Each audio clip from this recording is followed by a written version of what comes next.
So you have a PowerPoint and you want to present this PowerPoint while you are circulating among the class. You don't want to sit here all the time and you want to present that while you are interacting with your students. So to do that, you need a pointer. But sometimes you can't afford it, or maybe you don't want to buy one. You're just like maybe lazy to do that, or maybe you don't have the time to do it and you want to just like use the resources available for you. So right now I want to show you a remote mouse. It's not only a pointer, it's a remote mouse, and at the same time you can use it even as a keyboard.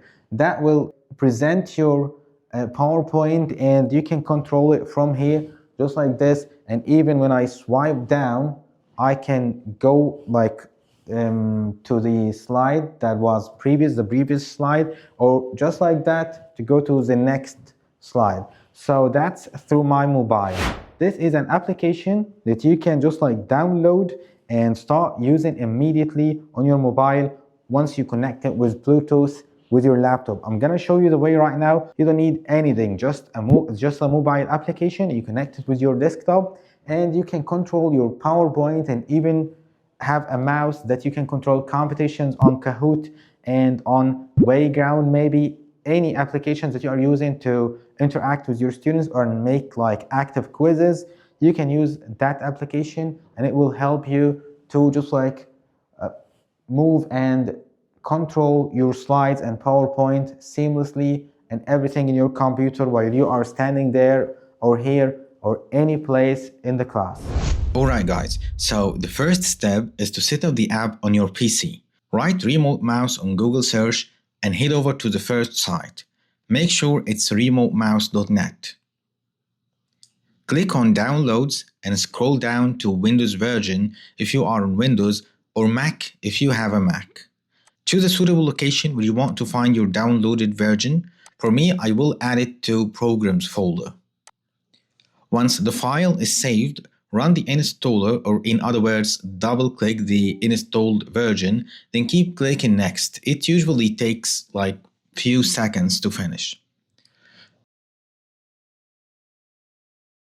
Now the application is running in the background. You don't need to do any other steps, and you can find it in the system tray at the bottom. Let's move now to download that on our mobile. Now we are on mobile, so let's go to the Play Store and on the search bar, so let's write here remote mouse. Yeah, here it is. So you will find this logo. Make sure it is this logo because it will be the same one on your PC. And now let's tap on install. Usually the application will take like 5 seconds or maybe 15 seconds to download, so it's not big. Once it's installed, open it. Allow it to connect and determine the relative position of nearby devices. So it will search for nearby devices like your PC. And here it is. So it found my PC immediately just because I ran the program on the PC on the background without needing to do anything else. I found the application immediately. So I will click here and now move the mouse and it will move on my PC too. Thanks for watching this, and I hope this tutorial went with you well.